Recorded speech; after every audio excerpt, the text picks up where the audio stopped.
Welcome back into the Pick and Roll NBA podcast presented by Full Press Coverage. Man, did we have a long but necessary conversation yesterday, Sap, as the Celtics surprised pretty much everybody, not just inside or outside NBA circles, but inside NBA circles as well. As Danny Ainge is out and Brad Stevens is going to replace him as the president of basketball operations for the Boston Celtics. And now the Celtics need a new head coach.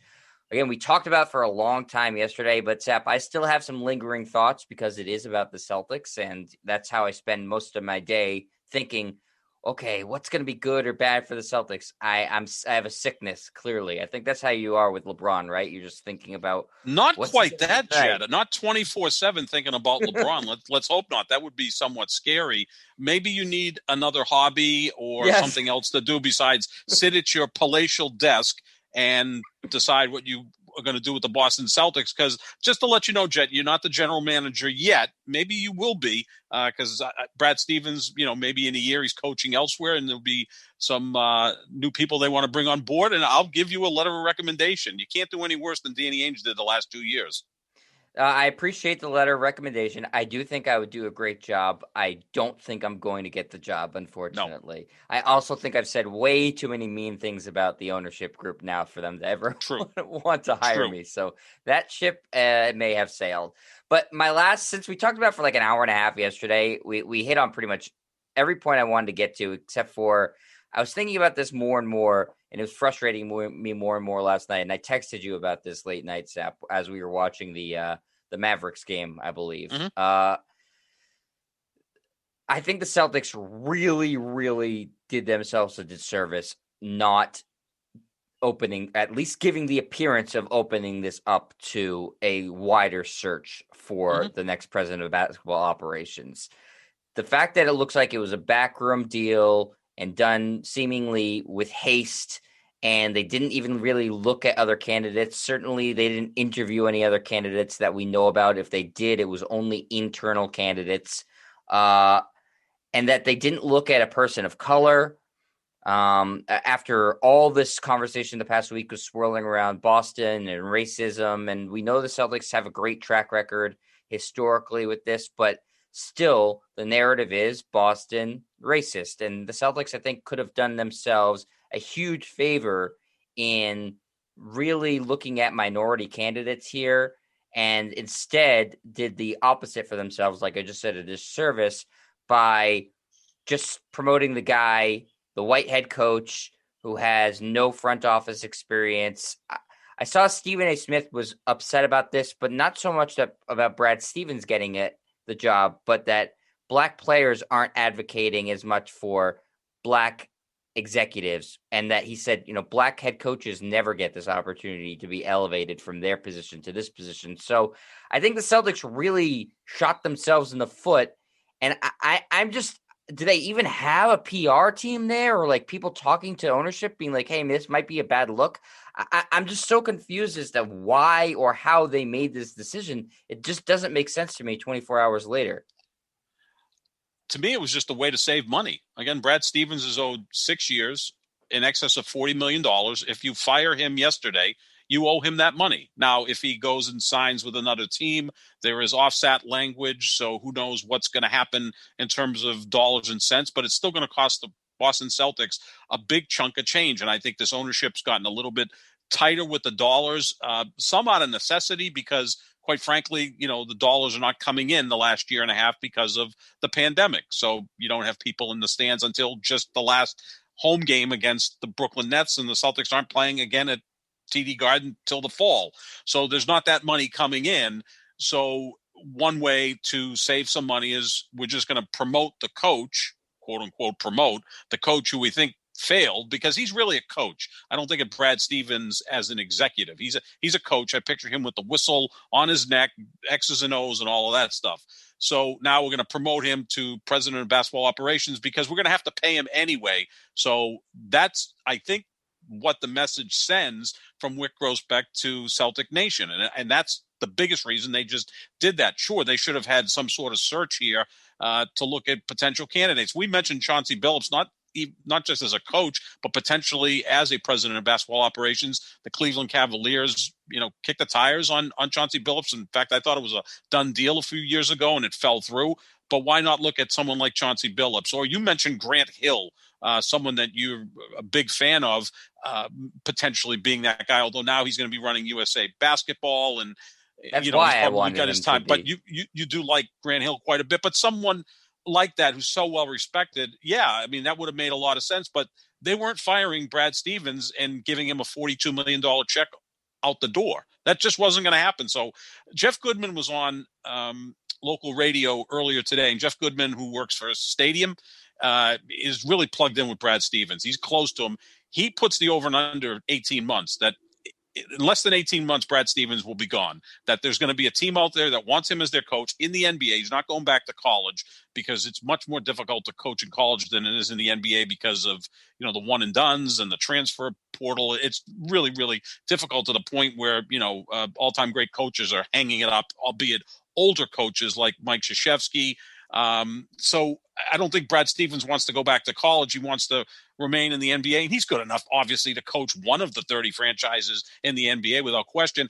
And Jeff Goodman, again, who's very plugged in with Brad Stevens, feels that Stevens, within the next 18 months, which would lead you to believe next offseason, is going to be going elsewhere to coach a team. And at that point, the Celtics may be able to recoup a first or a second round draft pick, and then they'll be off the hook for all of that money. I think that's what's going to happen. And then a year from now, we're revisiting this situation saying, okay, who's going to be the next president of basketball operations? And I hope it's not Mike Zarin or Austin Ainge or someone who's already in the front office. I'd like to see a fresh set of eyes. And again, you hope that they go into the black community and find that person.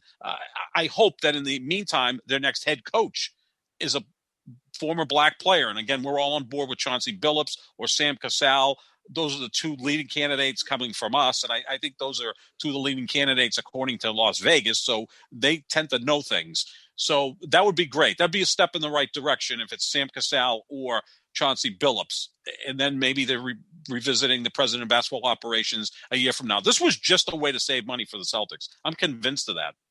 Yeah, the more you're saying it, the more I'm believing it, Sap. And how can they not hire a black head coach at this point? It would be such a bad look if they just were like, okay, Kenny Atkinson, come on in. Right. It just, they can't do it. And so, by not even giving the appearance of a search and just elevating Brad Stevens, they've essentially forced their hand into hiring a black coach here, which obviously I think is a good thing, but I would like to see them be more willing to have looked outside. And the fact that Jeff Goodman's saying that, he's basically a placeholder GM, that's just turning the team into just they look like they're horribly run right now. Probably because they are horribly run right now. And they're going to lose Jason Tatum. They're just going to lose him outright because this is no way to run a team. Why would you want to be here if you're constantly changing who's running the front office and you don't have a concrete vision and ownership is cheap? Why would you want to be here?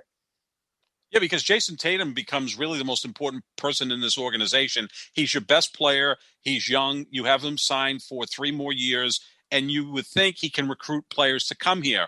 That's probably not going to happen. We know Bradley Beal, he'll be up in 2 years with the Wizards, and he, after the loss last night where they were eliminated by the 76ers, didn't seem all that committed to staying in Washington. So maybe you explore that. But to get Bradley Beal, you're going to have to part with Jaylen Brown. Is that really a lateral move? Maybe Bradley Beal is slightly better than Jaylen Brown, and that really excites Jason Tatum to play with his best friend in the NBA. Again, Bradley Beal hasn't won anything. It's like when everybody brings up Karl Anthony Towns, it's like, great, what did Karl Anthony Towns ever do in Minnesota? And again, if he's playing with Jason Tatum, in theory, he's playing with a player who's better than he's ever played with in Minnesota. I get that. But yeah, you're going to need Jason Tatum to be a chief recruiter as much as anything, who can sell the city of Boston and the Celtics organization as a place to come, flourish, win a championship. And right now, I don't think, unless he's lying, he's going to be able to do that. And I said this yesterday, Jet. Kyrie Irving in his 2 years here and the 2 years since he left has done more damage to this franchise than anything that happened since the deaths of Len Bias and Reggie Lewis. And I truly believe that. I'm not trying to be bombastic or hyperbolic. Kyrie Irving, before he got here and since, really terrified this organization. not just his performance on the court in, say, Game 4 and Game No, 5 he of took a that series. blowtorch to the whole organization, He Seth. You're most right. certainly did. I mean, the 2 years here, whether he got in the head of Jason Tatum, maybe it poisoned him a little bit, or other players just left. No one wants to come here. He's doing a troll job against the Boston Celtics. So I put out on Twitter yesterday, because someone put out a little tweet saying, who should be the next Celtics head coach? Wrong answers only. I said, why not Kyrie Irving? He already owns the team. Let him coach it. Yeah, I mean, this is really a dark times for the Celtics, and it's hard to imagine with two young star level players that it's so bleak. But when the top of the organization doesn't seem like they have their shit together, that's a huge problem.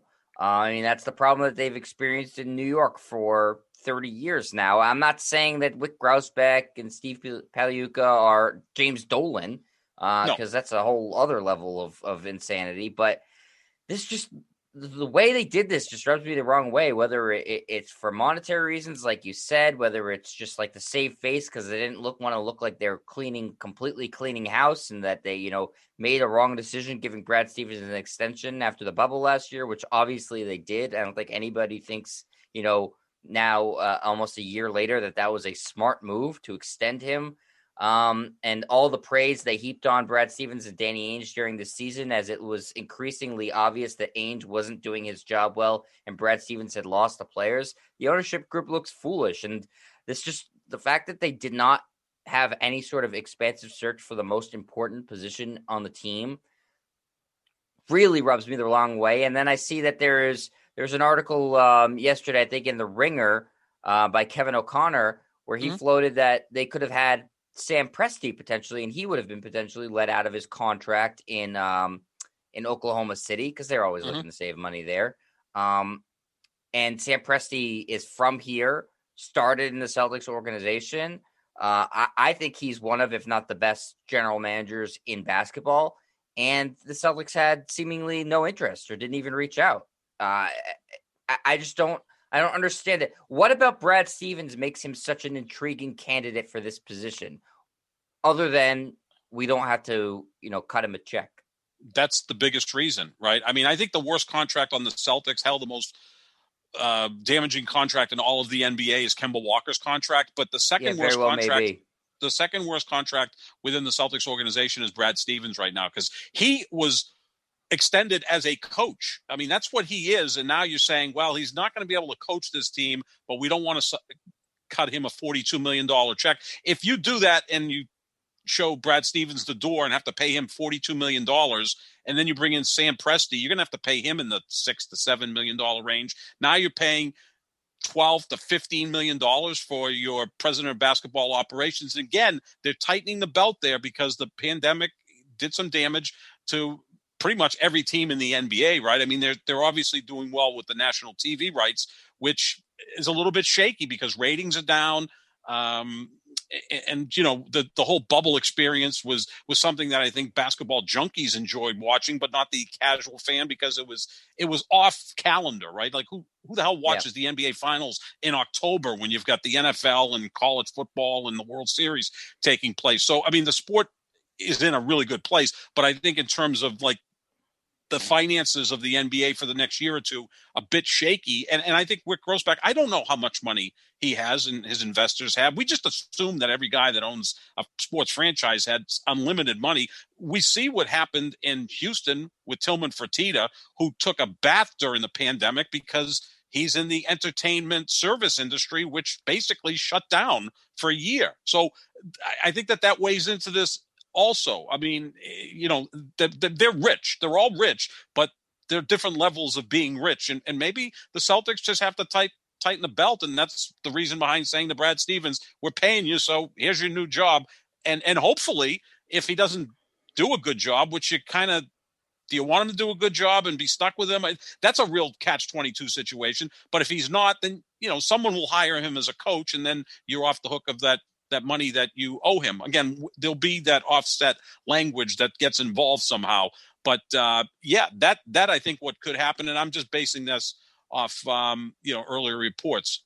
Yeah, and I just think two things. One, I don't think it's ever going to be acceptable amongst fans, especially fans in Boston, to say, well, the pandemic hurt them financially. They're going to tighten the True. belt.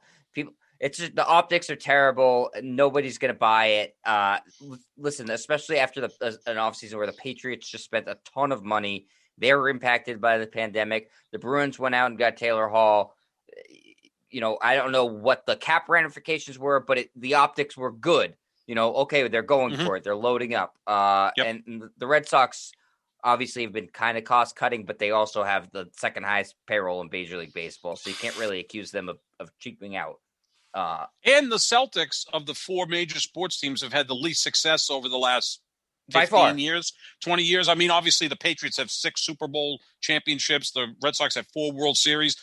The Bruins and Celtics each have 1 championship. The Bruins came more recently in 2011 opposed to 2008. And at least the Bruins have gone back to a couple of cup finals in they have 3. 13 and last year. Yeah, they've been to 3 finals. You've been to 2, none since 2010.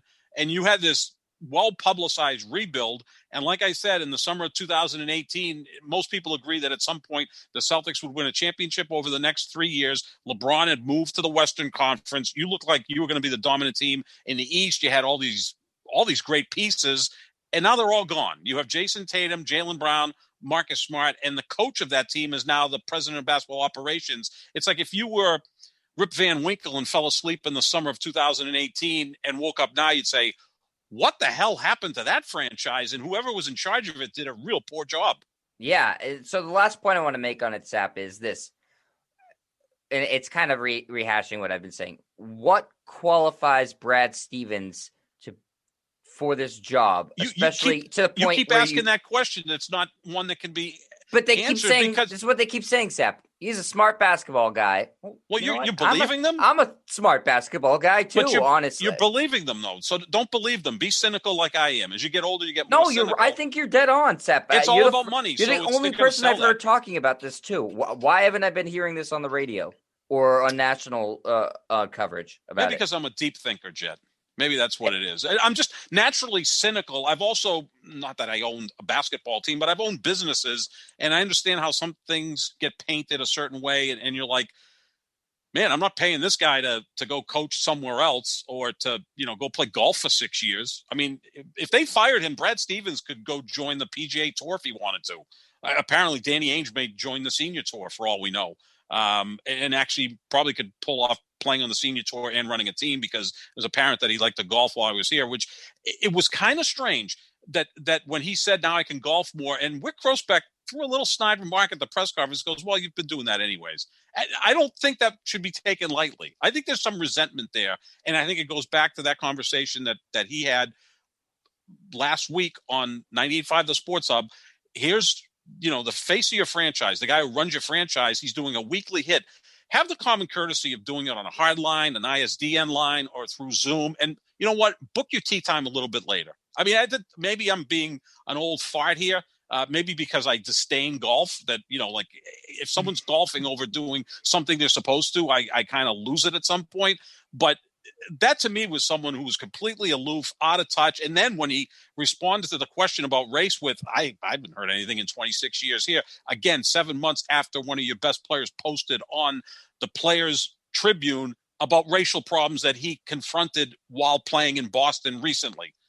That to me was just tone deaf. And I think that may have led to Wick Grossbeck saying, let's move on. And again, because everyone's saying, oh, this has been in the works for months. Well, why did anybody report this? I love when everyone comes out after the fact and goes, oh, yeah, this is not a surprise. It's been in the works. Well, do your damn job and report it. The only person who really touched on this back months ago was Jackie McMullen, who's one of the best in the business. She was on a podcast with Bill Simmons and kind of alluded to that. Right. So maybe Jackie knew something and she kind of gave us a little information. The rest of them are saying, oh, yeah, this was in the works. We knew. And at that point, I don't believe them at all because I don't think the Celtics are the most incestuous organization in the city. And I think the media that covers them is in bed with them for the most part. Oh, completely. They are. More than any other.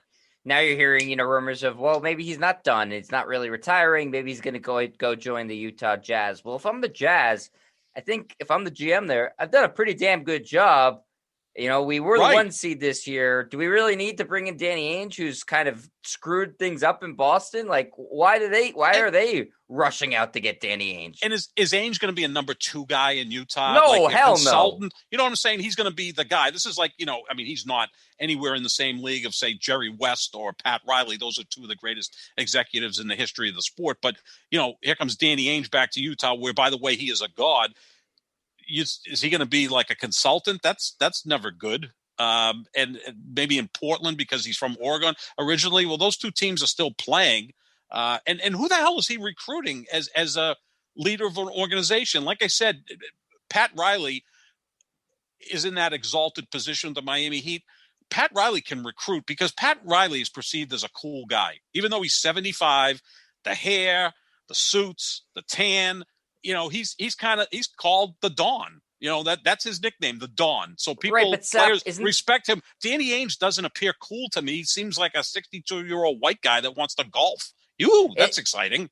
Isn't that like another reason why maybe they should have considered or hired a player of color? If you have, say, if you had an executive, the guy running organization is a person of color and the head coach is a person of color. So then you're like becoming more of a black run organization in a predominantly black league. Isn't that maybe appealing to some black players? Sure. Provided those guys are qualified. We don't want to just of course. But I think Chauncey Billups just as qualified as Brad Stevens to do this. I think Chauncey Billups, whenever he becomes a head coach, and it's whenever, not if, is going to be outstanding at it. You could just tell certain guys are going to be really good at it. Joe Dumars was good as an executive. Obviously, we'd like to have the second pick back in the 2003 draft. You could have taken Carmelo Anthony, Dwayne Wade, or Chris Bosh. Yeah, it sunk his career there. It really did. If they had, imagine if Detroit had won that draft lottery and got LeBron, like how long that run would have been. So that did sink his career, but he did win a championship there. And Joe Dumars was a good executive in the NBA. And I think of Billups and Dumars as somewhat similar players, just really tough leaders, clutch guys, very similar. You're saying qualified, but then when the Celtics hire Brad Stevens for it, then qualifications get thrown out the window. The qualification is you had something tangentially to do with the NBA. Any ex-player would be equally as qualified, in my mind, to run basketball ops as Brad Stevens is. Oh, yeah, without question. Like, Chauncey Billups would be my choice. Masai Ujiri Kevin Ollie? Kevin Ollie's a guy, for some reason, isn't coaching in the NBA. I have no clue why that is. I think there may have been some personal issues. I'm not sure. I always maintain that Kevin Ollie was going to coach Kevin Durant at some point. I'm surprised the Nets didn't hire Kevin Ollie because Kevin Ollie had a great relationship with the big 3 that was in Oklahoma City back, 9 years ago when they were all babies and they got to the NBA Finals in 2012. Durant, Westbrook, and Harden loved Kevin Ollie. The guy won a championship at Connecticut, and a national championship in 2014. It just seemed like Kevin Ollie was going to step in and be a great coach, but I don't know what happened there. And it does kind of go back to the fact, Jet, that black guys don't get second chances. White guys do. We see that all the time. Well, look even in Brooklyn.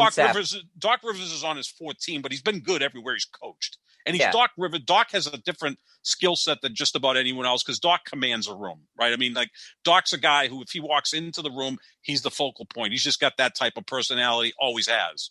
But look what happened in Brooklyn. They fired Kenny Atkinson last year. Jacques Vaughn became the head coach. He did a pretty good job. They still made the playoffs, and the players liked him and stuff.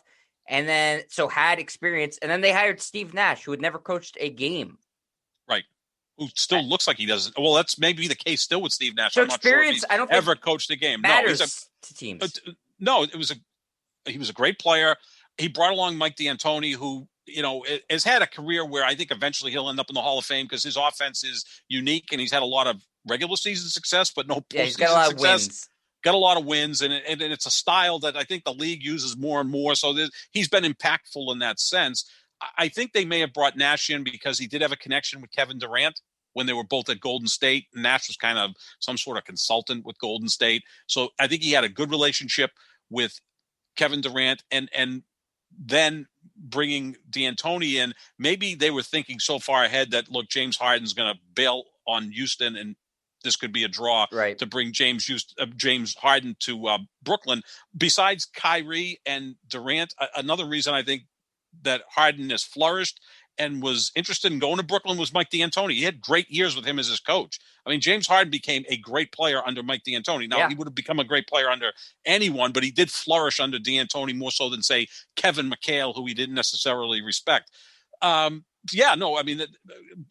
me up for Masai Ujiri, but obviously that ship has sailed unless a year from now Brad Stevens is the head coach of the Indiana Pacers, then Wick Grossbeck opens up the checkbook and offers Masai Ujiri, I don't know, $15 million a year to run basketball operations. I think it'd be worth every penny. A GoFundMe for the Celtics? I mean, this is that could ridiculous. Be the case, yes. No, it is. I'm telling you, rich guys, they don't like to spend money unless they're making money, right? So, like, does he want to go into the red? No, probably not. Then this is how they think. It's not everybody's Mark Cuban, who, and I don't even think Mark Cuban has endless funds. And look, as great as an owner Mark Cuban is, and I think he's a great owner, who exactly have they brought in as a free agent? I mean, they're going to spend the next 5 years trying to figure out to get a true number two for Luka. They have their franchise player, but can they go get a second piece to put them over the top? And as great as Cuban is, he really never even did that with Dirk Nowitzki. I mean, they had Steve Nash, but then Nash really flourished in Phoenix later on. It wasn't the same Steve Nash. No, it was again Mike D'Antoni, who as much as we like to make fun of him, Steve Nash won 2 MVPs, James Harden won an MVP. He obviously can coach offense. Yeah, big time. Yeah, he's one of the great offensive coaches, but that's different in the postseason. So, all right, I'm sure we're going to keep talking about this, as more and more comes out. But there was some lingering issues that we wanted to talk about. Sap, let's get into some series wrapped up last night. Before we are going to talk about your Lakers today, I am going to force you to do it. Okay. So last night, the 76ers put things to bed as without Joel Embiid, they're able to take down the Wizards. Your guy, Ben Simmons, had a very nice game for himself. He shot over 50% from the free throw line, which was, very impressive for him. He managed to round of applause for my man. Very good, Ben Simmons. I think in a series that really shocked the hell out of everybody, the Hawks just dominated the Knicks. They win that thing 4-1. And Trae Young is emerging as, not just a superstar in this league, but a guy that New York fans are really going to hate for the next decade. Like he's like their new Reggie Miller. He is. But you know what? I think it's fun in New York. Like it became a respect thing with the Knicks fans and Reggie Miller, right? It doesn't become hateful. It becomes kind of a really interesting narrative. And I think that's going to happen with Trae Young. I picked Atlanta to win the series. I didn't think it would go in 5 games. Look, the Knicks all year played hard, well coached. That doesn't always translate to the postseason. Playing hard is great during the regular season when teams and players are taking time off and you're really invested and you can win half your games by just outworking teams and out hustling teams in the regular season. You get to a playoff matchup, it's all about matchups and talent. And Trae Young was the best player on the court. I think Atlanta's roster is better than the Knicks roster. And Trae Young, look, he can't quite shoot like Steph Curry, but then again, no one can. But I tell you, he's a better passer than Steph Curry, and he's really developing into a star who likes the big stage. Took a bow when he hit his final 3 last night, which was perfect for Broadway. I think also, Sap, we talk about this with certain players that they don't like to be the man in the black hat and the guy that gets booed. I think he likes it. I think he really relishes shutting up fans and who are booing. And, I think he really likes going in and hitting shots, dagger shots. I've always really liked Trae Young. We did, I think 2 months ago, they had like an NBA list of the best players under 25 or something like that. And we both agreed Trae Young was ranked criminally low on that. Yeah. He was ranked 18 or something like that. And I think we both said it. This is ridiculous. This is insane. He's going to lead the league in scoring and assists at some point in his career. And he might be the first person since Tiny Archibald to pull that off, lead the league in points and assists in the same year. That's pretty impressive. I mean, if you're a 30-10 guy, he's got the skill set to do it. He certainly does. He's a liability on defense, as is Luka Doncic. But you know what? So what? I mean, when you're that good offensively, you can deal with that. Steph Curry, the same thing. I mean, the truly transformational players, Jordan, LeBron, the reason they are that because of the defensive end. Yeah, they can beat you on 94 feet. But, on the offensive end, I mean, that 2018 draft, right? You got Luka went 3rd, and Trae Young with fifth, and DeAndre Ayton, who's had a really nice postseason. He's been tough for the Lakers to deal with. He went first. That's turning out to be a pretty damn good draft.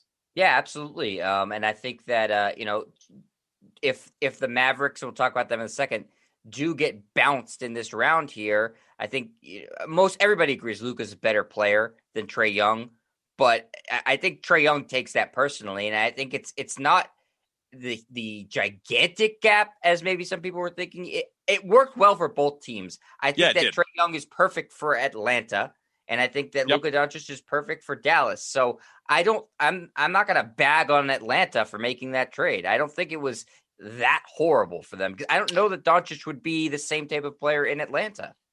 No, he's in Dallas. He's kind of like the heir apparent to Dirk Nowitzki. Yeah. And by the way, Luka has a better skill set than Dirk. I mean, if Luka does what I think he can do over the next 15 years, he's got a shot of being a top 12, 15 player. I mean, he's got that type of skill set, right? I mean, he's already essentially a 30-10-10 guy.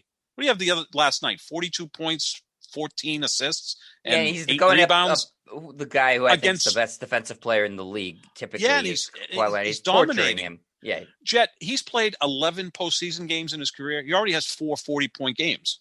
Now, he took 37 shots last night. I don't have a problem when your best player takes 37 shots. He had 17. That's 46%. I'll live with that, especially when a lot of them are threes and difficult shots. And look at the rest of that roster, too. Who do you really want taking shots? Not very good. I mean, that's why I want to see my guy LeBron tonight. If he has to take 37 shots to keep the Lakers season alive, go ahead, LeBron. I have no problem with that. You don't always have to make the right basketball play, which is what LeBron has done for 18 years. Luka has a lot of that in him, but he's got a little bit more of the gunslinger mentality. He does kind of wear down in the fourth quarter because I still don't think he's committed to conditioning. He's 22 years old. I mean, just think if he starts to get that part of his game where the offseason about getting in great shape and continuing to grow his game, man, this kid is special. Just think the Celtics, again, sometimes luck didn't go their way. 2016, third pick, Jaylen Brown, excellent pick. 2017, Jason Tatum, great pick. The next year, the third pick was Dallas. Just imagine if the Celtics could have had the third pick that year instead of the other ones. I mean, this is all just playing with, what ifs. But there were rumors that the Celtics were interested in the third pick because they're interested in everything, and would have taken Jaylen Brown, who had already played 2 years. So it would have been Jaylen Brown to Dallas for the third pick, and whatever other mechanisms would have been involved. Much as we love Jaylen Brown, Luka's a different level star. And in fact, Luka's a superstar. Jaylen Brown is a star. There's a difference there. But Trae Young, back to him, that was sensational. And now they're going to play Philadelphia in the second round, because the Eastern Conference, they just flew by through the playoffs, right? You had, a sweep in 3 5-game series. You only had 3 extra games than the minimum. And so we're all set for that. And now you got Philly against Atlanta. On the surface, you'd say Philadelphia, right? Because, they're just a better team. But now you got to deal with what's going on with Joel Embiid's knee. Yeah, that's going to be the story of that series, obviously, is if Joel Embiid is right, then Philadelphia should be able to take it to Atlanta, no problem. If he's not, it's going to be a lot more competitive in the series.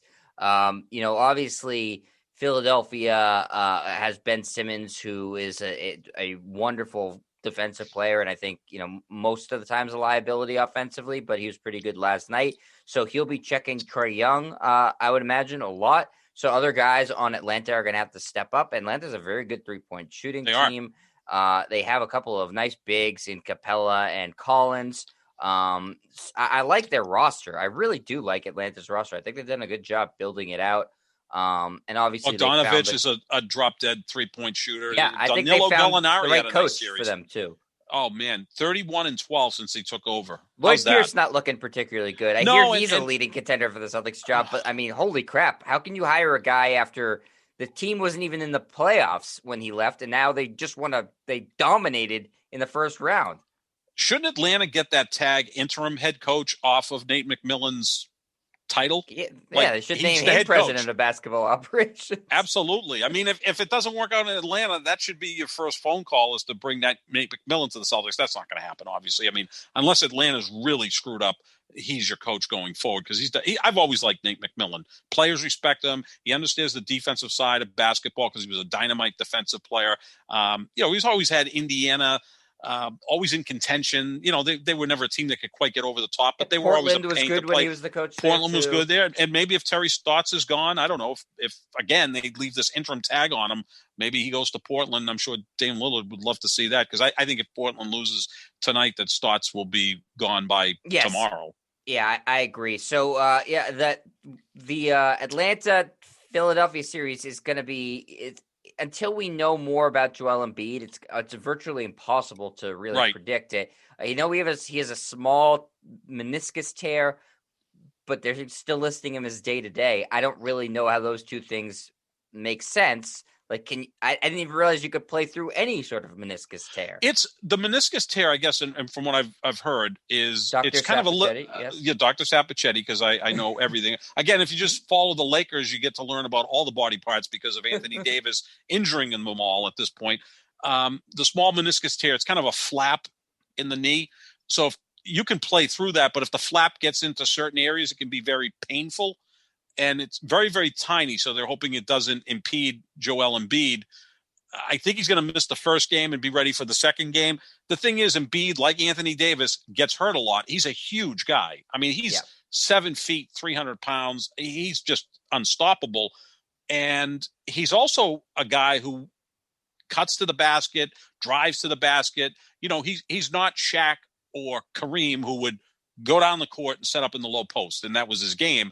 He's a little bit different than those guys. So, as is Anthony Davis, who wasn't quite as big, but guys like that, they're prone to more injuries because they're in motion more. They're cutting to the basket. They're going to be in some uncompromising position. So I'm going to pick Philadelphia to win this series. Obviously, I'm expecting Embiid to be there for games 2 on, and I think that Ben Simmons will be a tough matchup for Trae Young. I mean, Trae Young is 6'2". Ben Simmons is 6'10", and Ben Simmons is probably a better athlete than Trae Young. Ben Simmons is a freak. He's 6'10", 250, and he's got like the athleticism of close to the athleticism of Russell Westbrook. I mean, he could do a lot of things out there on the basketball court, except shoot, which is pretty important in the game. But I'm going to pick Philadelphia because I think they've got some other nice pieces. Tobias Harris has developed into a perfect number 3 guy on your team, hasn't he? I mean, he's really good. And Danny Green's got that championship DNA. And Seth Curry at 30 last night, He did. Outstanding. So I think Philly wins no matter what. Can they win without Embiid this series? I'm not. Yeah, they can. I still think they can win without him. I do. I mean, now you're relying on Dwight Howard to play more minutes, and I don't think he's up to that. But and it could be a problem with Clint Capella, who's not a great offensive player, but he's a really good defender, rebounder, and a guy who you get the ball to at the rim. Embiid can impede that, obviously. I still think they can win. They got a home court advantage. And as much as I like this Atlanta roster, I think Philadelphia is still, enough better than them to win the series. It's 6 games in that range. And Atlanta's still the young team. This is their first taste of the playoffs. Philadelphia has been in the playoffs before, obviously. And like you said, Danny Green's won a couple titles. So they have guys who have the experience, and they have home court advantage. Philadelphia, obviously, very, very good at home. Not so great on the road. I'll take Philadelphia. I will say if Embiid plays, they'll win it in 5. If he plays every game. If he doesn't play every game, I think they'll win it in 6. Yeah, that's what I'm going to go with. I think they're still the better team. All right, Sap. So that's what we got there. Just recapping the other games from last night really quick. The Jazz end the Grizzlies season. They win that series 4-1. Winning all 4 games that Donovan Mitchell plays in shows you how important he is to that team. He was tremendous last night. Rudy Gobert, very good. The Jazz are just a really deep, well-rounded team. Memphis, just like Atlanta, this was their first taste of the playoffs. Very young team. I think that they're up and coming. I think that they'll continue to improve as John Morant gets better and those other young players get better. But I'd say taking a game from the Jazz was a nice and getting in via the play-in tournament mechanism. The nice season for the Grizzlies. They have nothing to hang their heads about. No, somewhat similar to maybe the 2014-15 Celtics, who were the 8th seed and got swept by the Cavaliers, but it was still important that they got that type of run in against the eventual conference champions. I believe the average margin in those games was like 10, so the Celtics played them as competitively as they could, and then in the end they couldn't beat them.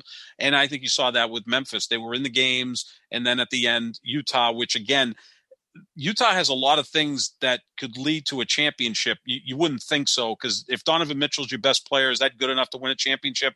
Probably not. And we both love Donovan Mitchell, but he's a little bit below the real superstars in the league. But they defend the three and they shoot threes really well. And that is huge in today's NBA.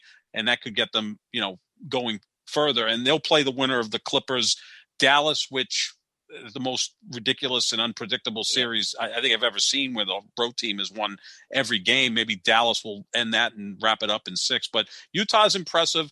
Not the most exciting team to watch, but very efficient. Do you realize in the last 25 years, the Utah Jazz have the second most wins of any team in the NBA, behind only the San Antonio Spurs? Yeah, they're just always good. I mean, they've been a well-run organization since almost the onset. They've never been downright horrible. No, since the 80s with Stockton and Malone. Really, the last 35 years, they've always been there. Yeah, I mean, they're just a really well-run team for a tiny market in a place that cannot attract free agents. They draft well, they scout well, and they constantly have good head coaching. Quinn Snyder's excellent. Obviously, the great Jerry Sloane was there forever, and was a fantastic coach. May he rest in peace. He would have been one of your favorite players, Jerry Sloane. Jerry Sloane is a player. No, he would have loved him. You talk about tough, great defensive player. I mean, he was a football player essentially out there. They had a backcourt, the Bulls, in the late 60s and early 70s with Jerry Sloane and Norm Van Leer. They were the two toughest guys in the league. You would have been a big Bulls fan if you had been around in the early 70s.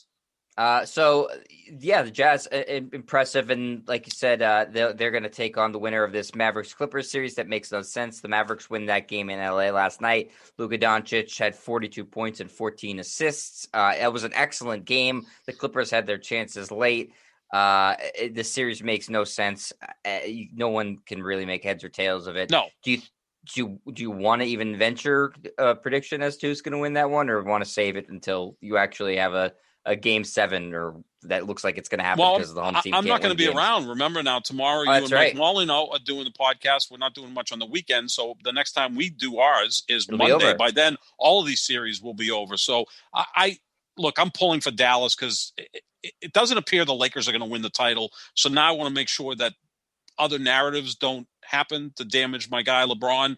One of those narratives would be the Clippers winning the championship and Kawhi winning a third championship with 3 different teams and being the finals MVP with 3 different teams. I don't want to see that happen. I don't want to see Durant, Kyrie, and Harden win a championship. That's why if the Lakers get bounced, I'm rooting for Milwaukee or Philadelphia to win the thing. I'll root for Utah and Phoenix or whoever else. I just don't want to see the Clippers and the Nets. I don't want to see that. Anything else I'll live with. I think that Dallas can wrap this thing up. It's just, is it a case where the Clippers players like playing in Dallas and the Dallas players like playing in LA? Like, I have no idea. Like those arenas? I can't figure it out. Like, it's bizarre because normally your secondary players play better at home. In this case, those secondary players have played better on the road. Certainly Kawhi played better on the road. He's anything but a secondary player. Had a chance to tie it last night and airballed a 3. And that was a terrible play. He shot it with 7 seconds left. I don't know what Ty Lue drew up there, but it wasn't good. And Rondo wasn't happy. He was in Kawhi Leonard's face, which, only Rondo could go to a team at the trade deadline, and 2 months later he's in the face of the superstar.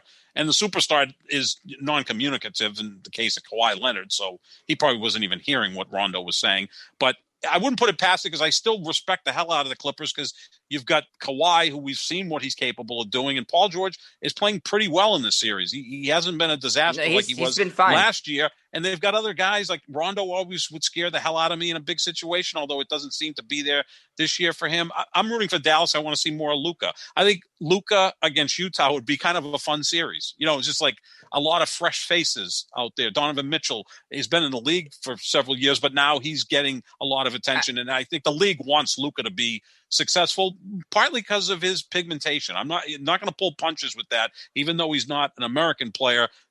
When people are being called Baby Bird, I mean, people want to see him succeed. And he is a great player and great to watch. I think he could do something similar to when LeBron made the finals the first time. Is that's what the sort of run I think the league is hoping for with Luka. If the Lakers get eliminated, we're going to talk about that in a second. I think they would really like to see Luka Doncic drag a kind of mediocre to bad roster to the finals. I mean, I if the Lakers go down, and again we're going to talk about it in a second, I still have my doubts. I don't see any reason why Luka couldn't drag them to the final. I don't think there's any team. It's like there's no way the Mavs are beating them. Right, the Mavs I don't see that team. If the Mavs win, they play Utah. They could beat Utah. I mean, right? Yeah. I mean that wouldn't be a shock. And then after that, if the Lakers are gone, they'd be playing either Phoenix, Denver, or Portland. I mean, at that point, it's all wide open. That's why the Lakers do have an opportunity if they can get their act together. And now we're hoping Anthony Davis, he's probably not going to play in Game 6. Maybe if there's a Game 7 he plays, but how good is he going to be? He's dealing with a groin strain. So you don't think he's going to play tonight? I don't. I do. I kind of do think he's going to play tonight. It's going to be interesting. I mean, I hope you're right. I don't know how good he'll be, but maybe just his presence out there. I mean, he's not exactly blood and guts Anthony Davis. I mean, he's not Willis Reed, who's going to come out, hit his first 2 shots of the game while he can barely walk, and the crowd's going to erupt because the game's going to be in Phoenix. I mean, the Lakers better get off to some sort of start in this game because that crowd's going to be insane. They haven't been in the playoffs for over 10 years, and they're playing the Lakers. I mean, that's always been Phoenix hurdle is the Lakers, in addition to San Antonio. But the Lakers are the Lakers, and, the crowd's going to be nuts. So, I mean, if he plays and he can give you 15 points, 10 rebounds, and is a good option, and maybe opens up the paint a little bit for LeBron, who's going to have to play the role of Derrick Henry at some point, because every time he tries to go down the lane, they're packing the lane and they're forcing the outside shooters to shoot.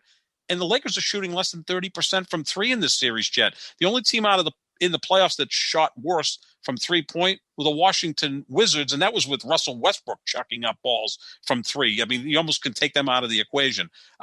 That game's going to be tough. But, I think the league would rather see Luka and Mark Cuban, because he's a character as an owner, rather than Utah, Phoenix, although, Chris Paul would be a nice story. But Chris Paul's more of a guy that basketball junkies appreciate, right? Luka's got massive appeal. Portland, Dame is great. I think Nikola Jokic is going to be the MVP. But, I would say if the Lakers are bounced, the league would like to see Dallas be taken on a run by Luka Doncic and then probably lose in the finals to whoever comes out of the East. I think they'd get smacked. I think it does have a lot of similar parallels to that LeBron first finals team where it's not a very good, though somehow this roster is better than that sorry sack of a team LeBron dragged to the finals. That roster was so bad. Wasn't that they terrible? Also remember, and they beat a damn good Detroit Pistons team to get to the. I mean, I think LeBron had 30 straight points or something in that game. 30 straight points, 28 or 30 straight points in Game 5. That's when I became a LeBron fan, and then later he ruined it for me. But that was a decision. I was like, holy crap. Who is this guy? This is ridiculous. He's 22. He's 6'9". He's really not looking to score all that much, and he scores 28 straight points against which was a very, very good team. I mean, they won the title 2 years prior, right? Yeah, and then they still made the playoffs several more years. I mean, they had a good 5-6 year run there. The Pistons did in the early to mid 2000s. How is he doing this? Oh, it was a joke. And I mean, that was kind of like, holy crap, this guy just looks different than everyone else, because there's just not any people of that size with that skill set, and he's going to have to turn back the clock maybe tonight. He's not going to score 28 straight points. And again, that's not the player he really is or is anymore, but that's going to be interesting. I know we want to also preview Milwaukee and Brooklyn, because I really believe in that series, Jet. Right now, if you said, you have to go to Vegas, forget the LeBron factor because you're a LeBron guy or whatever, and you don't like this team or don't like that team, I think the winner of Brooklyn Milwaukee will win the championship. I agree. I think that is the series, because they look like the 2 best teams right now. Philadelphia is right there too, but the Embiid injury concerns me. And the way the Lakers are playing, I don't see anybody in the West that right now is up to speed with those 3 teams. And no, so I think that you could make a case they're the 3 best teams. They're the 3 best teams, yeah. And I think Brooklyn, Milwaukee are even a tier above Philadelphia, even with a healthy Embiid. I just like the way they're constructed. I know Philadelphia ended up being the 1 seed. Yeah, it's going to be an awesome series. I hope and I think I've been all on Brooklyn for a couple months now, Sap. So you know where I'm going. I think they're going to win this series. I think they'll win it in 6. I'm not going to say Milwaukee has no chance. I don't think that that's the case. I think Milwaukee really needs to win the first game here. I think that that's massively important to them. I think they're playing with a lot of confidence. I think Brooklyn looks at it as we can drop a game, whatever, not a big deal. Milwaukee really needs to send the message early. Got to at least split the 2 games in Brooklyn because Brooklyn does have home court advantage. Again, the advantage Milwaukee has is Milwaukee's really now become much better down the stretch of games because now they can go to Middleton or they can go to Drew Holiday. They don't have to go exclusively to Giannis because as great as Giannis is, down the stretch, you foul him, he's not going to hit all his free throws. And that's a the problem only defense for a Brooklyn team. Can play on him is foul him. They can't stop him. They have nobody he's who can unstoppable. Stop him. Yeah, if he's got a lane to the basket, then look out. But Sap, the Heat had the personnel to slow him down last year. Brooklyn doesn't have that type of defensive personnel. Not at all. And I think that here's the reason I think Milwaukee's going to win this series. If you could just get to the final 4 minutes of a game, now that's tough to pull off against Brooklyn because oftentimes then it's garbage time. But if you can get to the final 4 minutes, I don't think they close all that well. I think Milwaukee will close better. Now, it sounds strange to say that when you have Durant, Kyrie, and Harden, but they just haven't played together all that much. And you really need that chemistry down the stretch of games on both ends of the court. So I think if you can get it as a close game late, and this happened late in the regular season when Milwaukee beat Brooklyn twice in close games, but in those games, Harden wasn't playing. And obviously that's a big factor now. And Harden to me is the most important player on Brooklyn. Yeah, I put Giannis on him. That's what I do. I let Durant do whatever the hell he's going to do. Yeah. There's no point. And put maybe Middleton on Durant and then Drew Holiday on Drew Kyrie. Holiday That's a good matchup. Kyrie. He can. I mean, as well as anybody, as well as anybody can. He's gonna make you look foolish at some point. He will. I mean, just that the kid is that good. That to me is the championship right there. And I'm gonna go with Milwaukee because I before the playoffs I picked them. You were on Milwaukee a lot earlier than me. You said the pieces are starting to fit together. They added PJ Tucker, who we both like as a defender, a guy who can hit a corner 3. Maybe PJ Tucker spends 10 minutes a game banging Durant around. I mean, they look like Laurel and Hardy if they're standing next to each other. He's got 60 pounds on him too, and Durant's a foot taller. I mean, it's going to look comical, PJ Tucker on Durant. It really looks like before and after, or Laurel and Hardy, or the number 10. And I will continue to make jokes till you laugh. But that's going to be an interesting matchup. I'm rooting for Milwaukee. Oh God, yeah. Because everybody in the world is, Sap, except for like the 10 Brooklyn fans. I know. The other 4 Kyrie was saying after the Celtics series, Kyrie was saying, we're uniting the world on this championship run. Everybody come to us. Like, is he delusional? Nobody is rooting for that team. They're the least popular team in the NBA. Like, they're the villains. Yeah. Does he not recognize that? They're less popular. They're more unpopular. Yeah, I'm trying to phrase this right. Than Golden State became, right? Durant was the common denominator with both teams, but you like Steph and Clay, right? I mean, you couldn't help but like Steph and Clay more than, say, Harden and Kyrie. Kyrie's ruined a couple of franchises on his way out the door, or at least damaged them. And Harden just got up and left Houston. He ate his way out of the city. And everybody hates Durant. And everybody hates Durant, which they hated him in Golden State, so that takes care of that. But who doesn't like Steph and Klay Thompson? Yeah, I mean, but you can have an issue with them as a player. Isn't it? It's delusional. Did you hear what he said? He's like, we're uniting the world. What the hell is he talking about? I don't know if he's uniting the 5 boroughs in New York. In Brooklyn, they're going to root for him. I'm sure a lot of people in New York are going to root against Brooklyn. More people across the country are rooting for the Celtics in that series. Do you know how hard it is to get people to root for a Boston team? I know. Although the Celtics do have a national following. Especially, they do, but mostly 65-year-old white guys. But yeah, that's pretty much the demographic. No one wants Celtic Brooklyn fans to win. No one wants Brooklyn. No, Milwaukee hasn't been to the finals yet since 1971, and as a teenager in my early 20s, midway through high school into early college. That was my team, the Bucks. I was a huge Marcus Johnson and Sidney Moncrief fan. Marcus does the color commentary for the Bucks, so I'll be rooting for the Bucks. If the Lakers get bumped, I'm rooting for the Bucks. I'm a Bucks fan once again if the Lakers get knocked. In fact, I'm a Bucks fan till the finals because they both could happen where the Lakers play the Bucks in the finals, which I picked at the start of the postseason, but we'll see what happens. I mean, I'm going to pretend the Bucks are the Celtics. I'm going to root my ass off for them. I really am. Team, right? Super likable. I like. There's not a player on their team that I dislike. I think that they have a chance. Yeah. I think they match up against Brooklyn the best of any team in the NBA. If any team is going to take down Brooklyn, it's going to be Milwaukee. So, I think so too. I really hope so. I hope so for Giannis. I hope so for the city of Milwaukee. I think it would be really cool. They have the personnel to at least make Brooklyn uncomfortable. Oh, absolutely, because they play defense and they're a physical team. They can play defense in the interior, although, obviously Brooklyn can beat you from outside as much as anything. I don't think James Harden's going to have excursions to the basket like he had against the Celtics. There'll be someone to defend him there. And I think, put Giannis on Harden.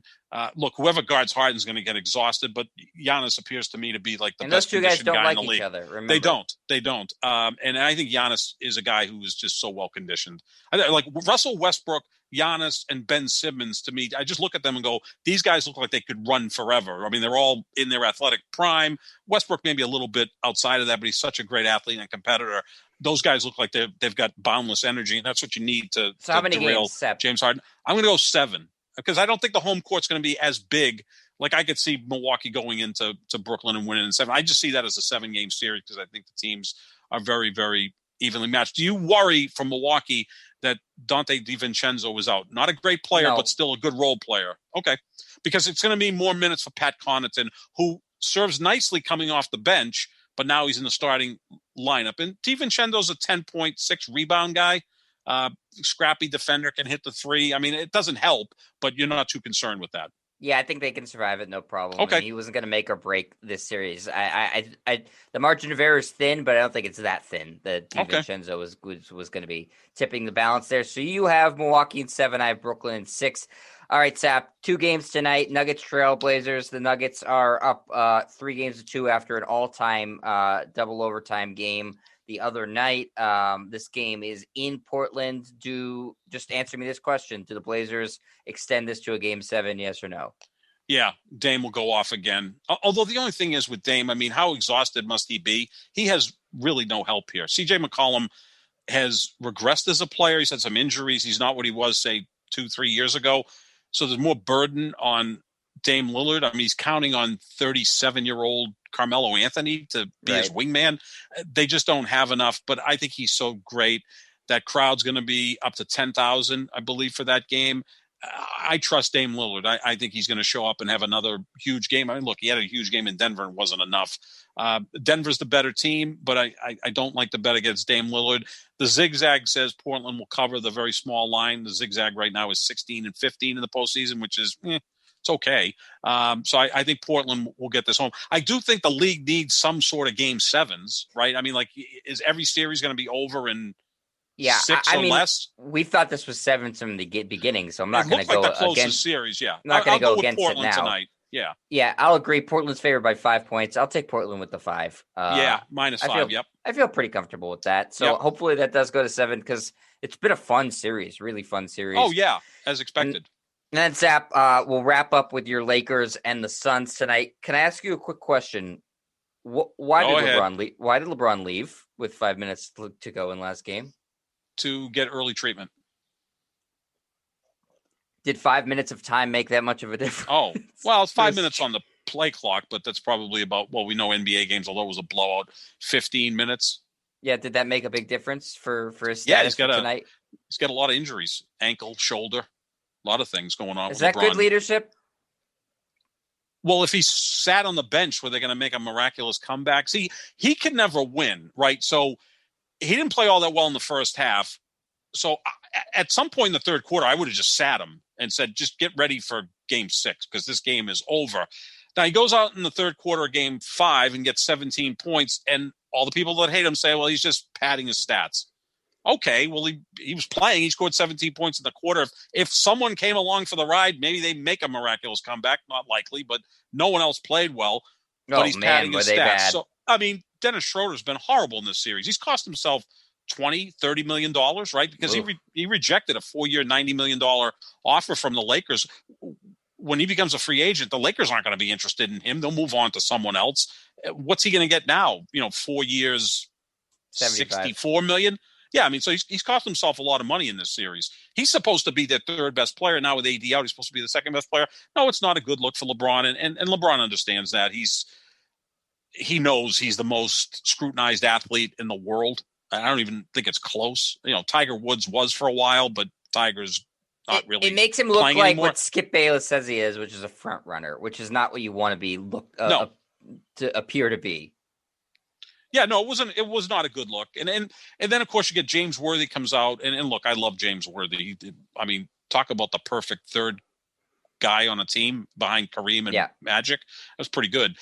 Worthy says it was the most disturbing and the most disturbing. I forget what word he used, but along those lines, loss in Laker team history. Well.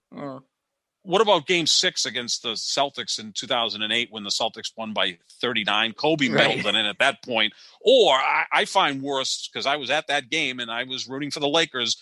The Lakers were up 2-1 at Boston Garden, and Worthy threw a pass to Gerald Henderson, which Henderson laid in and forced overtime, and the Lakers absolutely gagged in that series. They should have won that series. And Magic had a lot of really poor games. That was in Game 2, actually. Game 4, after being up 2-1, Magic missed countless free throws. The Lakers blew like a double-digit lead, and the Celtics ended up. Those, to me, are more troubling. I mean, you get blown out, you get blown out. What do you expect the guys to do? Do you want LeBron to get a T sitting on the bench? No, not a good look. Not a good look whatsoever. But he's got to be frustrated because he can't do things he used to do, like last year or 3 years ago or 6 years ago, where he could just dominate. Maybe Father Time is tapping on the shoulder. Maybe this ankle injury is a lot worse and the conditioning isn't there. And look, my thing with the Lakers, if they're not going to make a championship run here, I'd prefer they just lose in the first round. And here's the reasoning behind this. So LeBron and Anthony Davis can get rehab started sooner to be ready for next year. And someone has to talk to Anthony Davis. And I think the candidate I would approach to do that is Kareem Abdul-Jabbar. Kareem, among all the great things he did, maybe the most impressive thing is how damn durable he was. And he used to take a pounding. He was just better than everybody. He'd set up in the post. I mean, whether it was Bob Lanier or Dave Cowens, they would just hammer him. I mean, go back to the movie Airplane where, the little kid in the cockpit says, "Hey, you're Kareem Abdul-Jabbar. My dad says you're lazy and don't play hard." Right. Kareem turns around and says, "Well, tell your dad to go up and down the court dragging Lanier and Cowan's ass." Well, that was the case because the only way to stop him was to just try to beat him up. The guy never missed games because Kareem was one of the first athletes who he studied karate with Bruce Lee. He was into his nutrition. I remember going to a shoot around, I think it was in 84, 85, and Kareem had those bands that Brady talks about now. This was 35 years ago, the elastic bands. Well, so you don't think AD's in good shape? No. I think AD is Colin Cowherd compared AD a little bit to Ben Roethlisberger. In a sense of this naturally talented guy who's just great, who doesn't really. Ben Roethlisberger's fat. I know Anthony Davis isn't fat, but Anthony Davis, does it look to you like Anthony Davis spent the offseason conditioning? I mean, he kind of came into camp out of shape. Some of these injuries are conditioning issues, and you would hope LeBron would, rub off on Anthony Davis to realize that, especially as you get older, you got to take care of yourself. But if I'm the Lakers, I reach out to the great Kareem Abdul-Jabbar and say, if you can you maybe put a bug in the ear of Anthony Davis that, you can accomplish a lot here. You can win a championship or 2 or 3. You got to now take more seriously conditioning, nutrition, all of that stuff. So I think that's something that the Lakers are going to have to look to do in the offseason. And like I said, if they're going to get bounced in Game 7, then lose tonight, get it over with. I don't want to go through this and have to sit through Game 7. I mean, they could still win this series. Let me just throw this stat at you before you go on. Yeah. Since 2012, when LeBron has been trailing 3-2, he's played in 9 games. I saw this. 36, 12, and 8. 36 points, 12 rebounds, 8 assists, like 52% from the floor, 42 from 3. I mean, it's just like this And is his when he's at his record's best. like 8-1, right? 8-1, yeah. That's So insane. that's insane. Now, I don't know if he can do that tonight, though. It's just, first of all, Phoenix is better than I thought. And also, they're just packing the lane, and they're just saying, LeBron, we're not going to let you get to the basket. I don't know if he's really enthused about getting to the basket because he can't hit his goddamn free throws.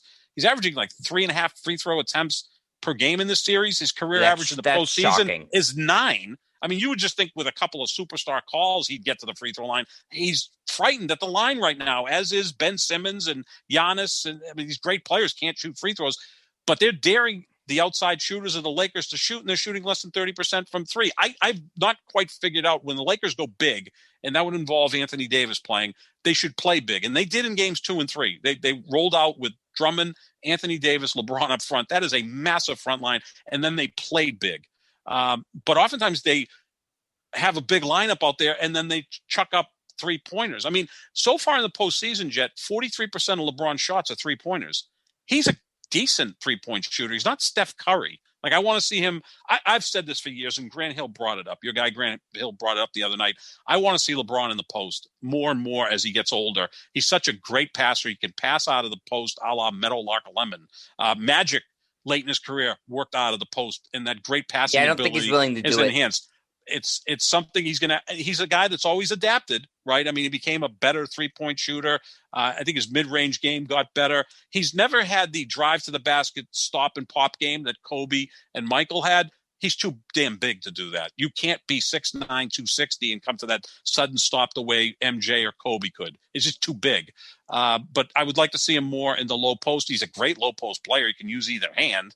But he's going to have to put up 30, 10, and 10 tonight and just pray that his teammates hit some shots. The big stat to look at tonight is assists. If he's at 12, 13 assists, well, that means someone's making baskets. And it's going to come down to, does Dennis Schroeder play better than the other night? Hell yeah, I could have played better than that. So I'm not really that confident going into this game, other than LeBron has been, obviously, throughout his career, a great player. But when down 3-2, it's almost like back against the wall is when he plays at his best.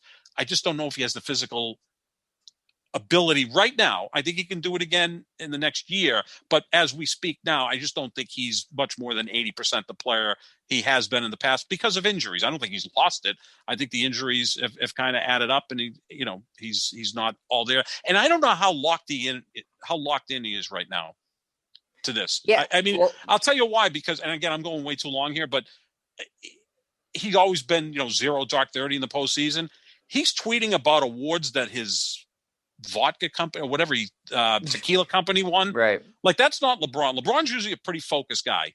But isn't that sort of the concern about why when he went to LA, he'd be like, well, there's a lot of things going on in LA for his career that it would be distracting. And I think people will point to the bubble and say, well, those were basically eliminated for him. Yeah, so could be. People are going to ding that bubble title, especially with the Heat getting and the Celtics getting easily tossed aside in the first round. If the Lakers lose in the first round here too, listen, the title's a title. He won it, but people aren't going to weigh it as heavy. They're not going to put it as heavily in the argument, especially if they don't get out of the first round this year. Jet, after they won in the bubble, how many tweets did I see that LeBron really hasn't won a title? Ray Allen won him a title in 2013, and Kyrie won him one in 2016, and then there was the bubble, and then the first one he won, there was a call in the second. I mean, he is the most scrutinized athlete ever. Yeah, I mean, I think that's ridiculous. I'm not a LeBron guy, and I think that's a load of crap. And of course it is. In the bubble, again, a lot of teams just didn't want to be there. He was able to lead his team being there. But yeah, that could be right. I mean, you're in LA. There are distractions there, and he's got a lot of business interests.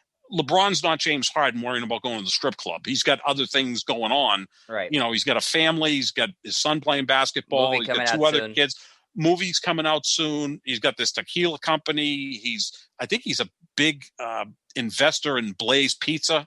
He's got the shop. He's also got that media company, which employs 100. He's got a lot of stuff going on, and he's got good people around him. Rich Paul. Yeah, he doesn't seem as locked in as he has in past years. It doesn't seem as locked in. It just doesn't seem like, it could be 18 years he's maybe mentally fatigued. I mean, No, hard to Jordan blame ran the into guy. this. I mean, really. Michael ran into this, and Michael took those breaks. LeBron can't take a year off at his age and come back. Maybe he and Aaron Rodgers will take a year off together, and then they'll come back the following year, Or maybe they rested swap. and refreshed. Rodgers plays for the Lakers, LeBron plays for the Packers. I don't think that would work though, because Rodgers is 1% owner of the Bucks. Another reason I'll be rooting for the Bucks. There you go. If he forces his way out of Green Bay, maybe he'll have to sell that percentage of the Bucks to be persona non grata in Wisconsin. He's not polling well in Green Bay right now. He's not. I mean, I think the majority of fans, a majority being 51% or more, are like, yeah, let's move on from Aaron Rodgers. They think differently there. Like they don't suffer fools. If they think the guy doesn't want to be there, they just say, just move on. It's very talk about incestuous, that whole organization in that area. I mean, they just love that team. They're like, okay, just move on. Because again, the Packers don't have an owner, so no one If you're really not all in calls on the shots. Packers, then they don't want you. That's it. They'll tell you to leave the city. So it's not as if the fans are with Aaron Rodgers. Certainly the wide receivers are, because none of them showed up to minicamp, although it was optional. Yeah, not a good situation there. But no. All right, so Sap, when we return on Monday, are the Lakers in the second round, or are they, well, I guess, doing their movie press junkets for LeBron and not playing basketball? The latter. I don't think they're going to win the series, whether it's tonight or Saturday. I'm just being honest with you. And you know what? I'm also maybe trying to do reverse psychology and pick against them. Yeah, I mean, Skip Bayless does this, and he makes $8 million a year. So maybe that's going to be my new method to becoming rich, is to just reverse psychology. I think they're going to lose. I think Phoenix right now, especially with Anthony Davis not playing, is a better team. Because if you were to take the 4 best players on the floor with Anthony Davis out, 3 of them are Suns. And even though Chris Paul's injured, it appears he's getting closer to being healthy. And he's a guy who can kind of survive with not being at 100% because he plays with his mind and his leadership. And Booker's been outstanding, and DeAndre Ayton has been outstanding. So, yeah. I mean, all of a sudden you got Cameron Payne, looks like the second coming of Johnny Dawkins out there. I mean, he's played incredible. Those secondary players for Phoenix have stepped up. The Lakers guys have been nowhere to be found.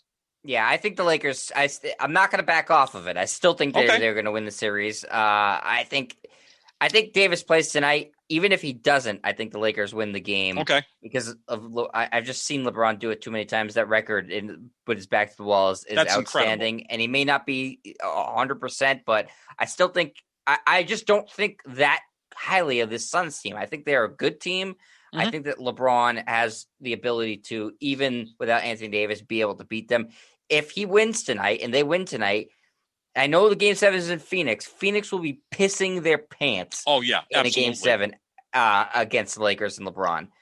So I'm still going to take the Lakers. I think that they'll win both of these games, and I still think they're a legitimate chance to win the title this year. I'm not going to back off it until they're out. I'm not. Yeah, because if they get through this, they'll play either Portland or Denver. They can beat those teams, and then you hope Anthony Davis is back by then. But then there'll be some other body part that he injures. I mean, I'm dead serious that in the offseason, someone's going to have to get in his head and say, Anthony, you're getting older now. You've had a lot of injuries throughout your career. You've got a chance here. You're playing with LeBron. You know he's committed.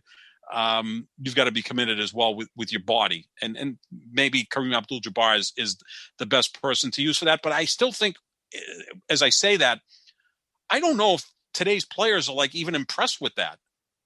Like, if you don't want to trade him to the Celtics, Sep. Yeah, for who? You want Marcus Smart? No, I want Jaylen Brown at the least. I prefer Jason Tatum. And we know what LeBron thinks of Jaylen Brown. He's high on him. I'd do that. 1 for 1.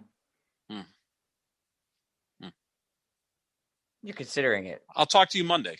The Lakers would not consider that trade. There's no way in hell Anthony Davis' ceiling is still high. I mean, Anthony Davis is phenomenal. We know that. I mean, Jason Tatum, that would be a discussion, but I don't think the Celtics are moving on. No, the Celtics wouldn't consider that. No, I mean, Tatum's, 14 years old, and he's already doing some amazing things. He's got the little kid. How could you possibly trade Jason Tatum? Because that means you don't get to see Deuce anymore. Yeah, they can't. The world's cutest kid. That's going to do it. You are gone I'm gone, all right. on your way to the Hall of Fame, the Baseball Hall of Fame, to protest Barry Bonds not being inducted yet. Yes. Good luck with your protest. I'm going to storm the Hall of Fame with my Bonds jersey on. I'm going to be painted in black and orange, and hopefully I don't get arrested. I'm going to send you a request for maybe I got to get a selfie with you and some Hall of Fame plaque. I'll pick which one I want for you to take a picture. I'm trying to think who your favorite player would be. I told you I was there when Kirby Puckett got inducted, so maybe the Kirby Puckett one. Okay, yeah. Oh, you were there when Kirby Puckett got inducted. Wow. Yeah, that was my to be there. That was my nephew's favorite player, Kirby Puckett. Growing up, he loved Kirby Puckett. Guy got to get him to meet Kirby Puckett. Oh yeah, I mean, what makes baseball great is a guy that's essentially was 5'8", 230 pounds. Was a phenomenal player with a gut. Yeah, I mean, he was great. I mean, he's jumping over fences. I mean, baseball is great for that. You generally the players come in all shapes and sizes. Basketball, you're not going to look at a player and go, "How the hell is that guy really that good?" You kind of look at him and go, "Wow, that guy's pretty spectacular." Nikola Jokic, although he is 7 feet tall. Yeah, that's true about him. He looks like he couldn't lift a cup of coffee or jump over the Sunday newspaper. But yeah, well, all right, Sap. Well, enjoy your little vacation. Thank you. And we will be back. You'll be back on Monday. Yep. And we'll see what the second round's looking like as the playoffs continue to march on. And we'll see if the Celtics do anything else stupid. Probably is my guess. All right. We are the Pick and Roll NBA podcast with Jet and Sap, presented by Full Press Coverage. We will tweet out the links for the show, like always, at JohnSap25, at JetStryer. Check out the YouTube, youtube.com/JetStryer. See you, everybody.